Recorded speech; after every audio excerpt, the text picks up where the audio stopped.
Alors la garde républicaine est une formation de la gendarmerie nationale.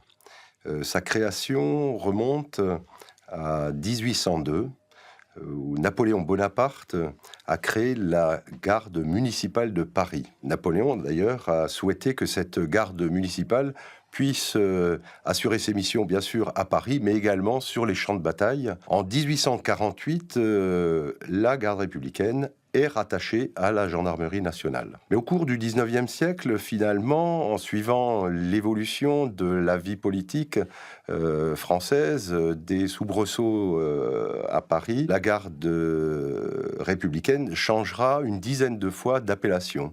Garde royale, garde impériale, garde municipale de Paris ou sans l'appellation Paris. Et la dernière réorganisation de la garde date de 1978 et a été voulue par le président Giscard d'Estaing. Et donc elle a pris depuis l'appellation de garde républicaine. La garde républicaine est une formation à la fois prestigieuse et singulière. Elle est singulière pour plusieurs raisons. Sa présence dans les palais nationaux, au Parlement, à l'Élysée, sa présence lors de toutes les grandes cérémonies républicaines, sa participation à toutes les cérémonies militaires présidées par le président de la République. Elle est singulière également parce que c'est aujourd'hui la seule unité de l'armée française qui maintient en son sein un régiment de cavalerie opérationnel et projetable. La garde républicaine est également chargée de missions de prestige à l'extérieur des frontières de la France. Elle le fait avec l'ensemble de ses unités d'infanterie, de cavalerie, ses orchestres, à l'occasion de manifestations qui sont organisées par les ambassades dans le monde entier. Mais dans le domaine de la sécurité, de la protection des palais, un domaine qui est un domaine d'expertise de la garde républicaine, nous sommes également très sollicités. Nous apportons également des formation d'instructeurs, de moniteurs dans le domaine de la sûreté, dans le domaine de la cavalerie. Alors, les chevaux du régiment de cavalerie de la garde républicaine bénéficient d'un dressage tout à fait particulier qui leur permet d'évoluer dans les meilleures conditions, dans des ambiances où le bruit est très présent, en présence d'une foule souvent nombreuse, parfois agitée. Le cavalier a plusieurs avantages.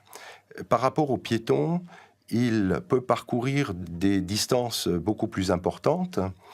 Il est également situé en hauteur, et donc cela lui permet de voir et d'être vu. Donc il a une action de prévention et il peut intervenir facilement. Enfin, le cavalier évolue sur des terrains difficiles d'accès. Et c'est vrai en ville, c'est vrai parfois dans les jardins et les parcs, mais c'est vrai également lorsque nous l'employons dans des terrains variés sur l'ensemble de l'Hexagone. Le régiment de cavalerie de la garde républicaine est très sollicité à Paris, mais également à l'extérieur pour des missions de surveillance, de protection, de recherche de malfaiteurs, de recherche de personnes disparues, dans des endroits qui sont difficiles d'accès. Les gardes républicains sont avant tout des gendarmes.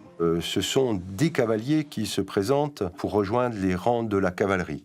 Et nous avons beaucoup de candidats, peu d'élus. De manière générale, les cavaliers de la garde républicaine font carrière à la garde républicaine en raison de leur niveau technique.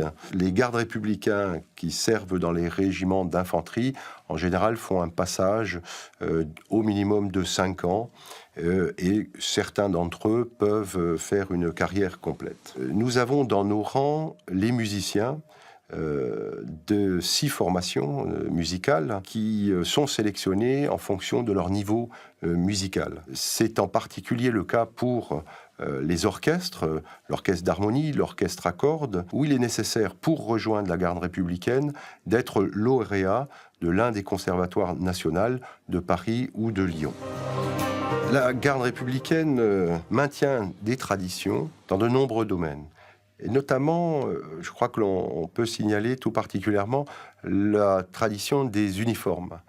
Ce sont des uniformes qui, vous le savez, sont connus, qui sont prestigieux. Nous disposons dans nos rangs d'un tailleur qui est capable à la fois d'intervenir sur les uniformes que nous portons aujourd'hui, mais également qui entretient un certain nombre d'uniformes d'époque qui nous sont utiles lors d'un certain nombre de présentations, de formations de la garde républicaine à l'époque de la royauté ou de l'Empire.